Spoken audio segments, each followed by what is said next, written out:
Ragaan jiran. Abu Yaasin isa ragaani seemet dubbadhu.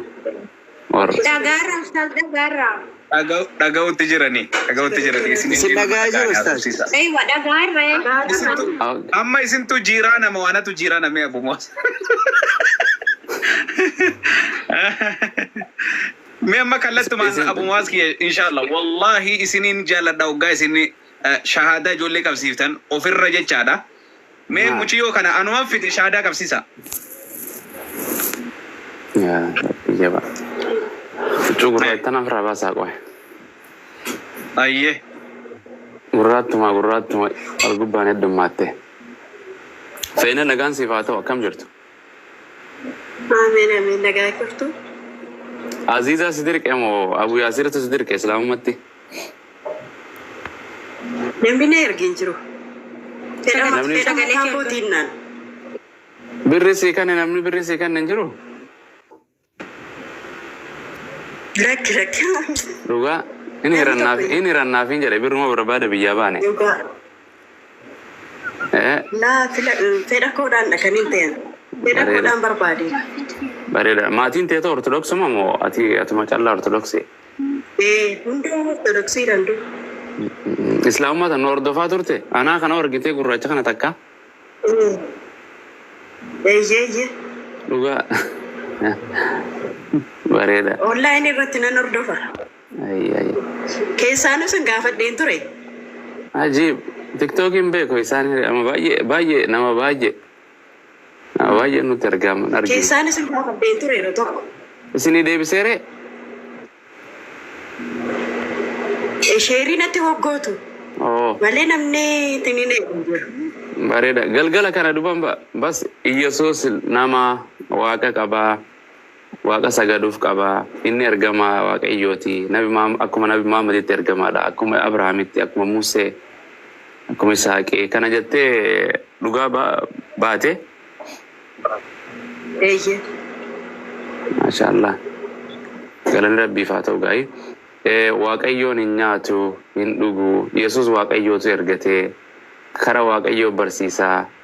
Ofii isaatiin uumaa raawwachuu hin danda'u. Dinqii adda addaa harka isaarra kan isa kaa'e Waaqayyo abbaa isa jedhamu santu harka nama Naaziree kanaan nama jedhama.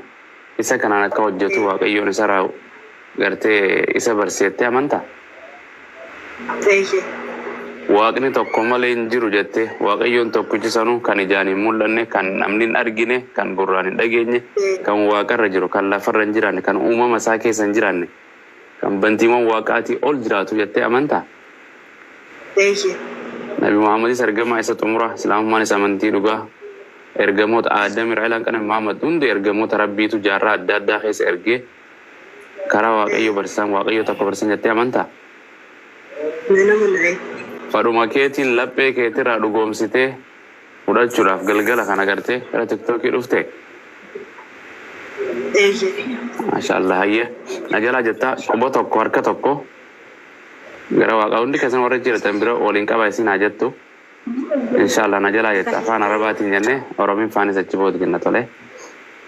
Maashaallah. Ashhadu an laa ilaaha illa Allah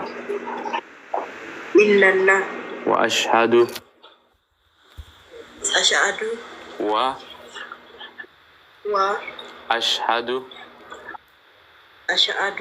anna Muhammadan abduhu wa rasuluh wa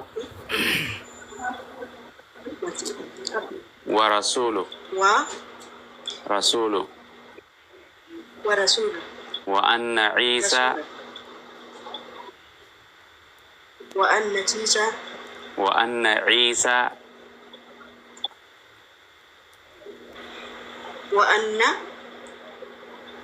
Isa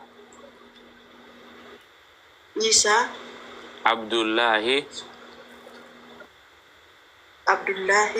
wa rasuluh. Ani ragaan baha Ani ragaan baha. Rabbii tokko malee kan haqaan gabbaramu hin jiru. Rabbi tokko malee Kan haqaan gabbaramu hin jiru. kan haqaan gabbaramu hin jiru. Muhammadis Muhammadis garbicha isaatii fi garbicha isaatii fi ergamaa isaa kan xumuraa ta'uu ergamaa isaa kan xumuraa ta'u qalbii kiyyaan dhugoomsee ergamaa isaa qalbii kiyyaan dhugoomsee arraba kiyyaan dubbadheen jira. arraba kiyyaan dubbatee jira. Ciisaa yookiin Yesuus Kiristoos Isaa yookiin Yesus Kiristoos Rabbii miti, Rabbii miti, ilma Rabbiis miti, ilma Rabbiis miti, aboo waaqummaas akka hin qabne aboo waaqummaas akka hin qabne garbicha Rabbii fi garbicha Rabbiiti. ergamaa Allaha Ergamaa Allaha kan saba Israa'el duwwaaf saba Israa'el duwwaa ergame ta'uu isaa ergame ta'uu isaa dhugoomsee dhugoomsee baradhee baradhee laphee kiyyaan fudhadhee laphee kiyyaan fudhadhee arraba kiyyaan dubbadheen jira. arraba kiyyaan dubbadheen jira. Yaa Rabbi Islaamummaa irra na jiraachisi, irratti na ajjeesi, irratti na kaasi. Yaa Rabbi Islaamummaan na jiraachisi, irratti na ajjeesi, irratti na kaasi. irratti na kaasi. Allahu Akbar. Ene tan kasuma. Masha Allah. Abu Yasiris ijoolleen gartee jirtanis. Allahu Akbar. Allahu Akbar. Akbar. Allahu Bagana Akbar majala. jedha warri as jala Allahu jirtan guutuun keessan. Allahu Akbar. Allahu Akbar. Ya salam. Allahu Akbar. Allahu Namu Akbar. waaqeessan. Yoomiyyuu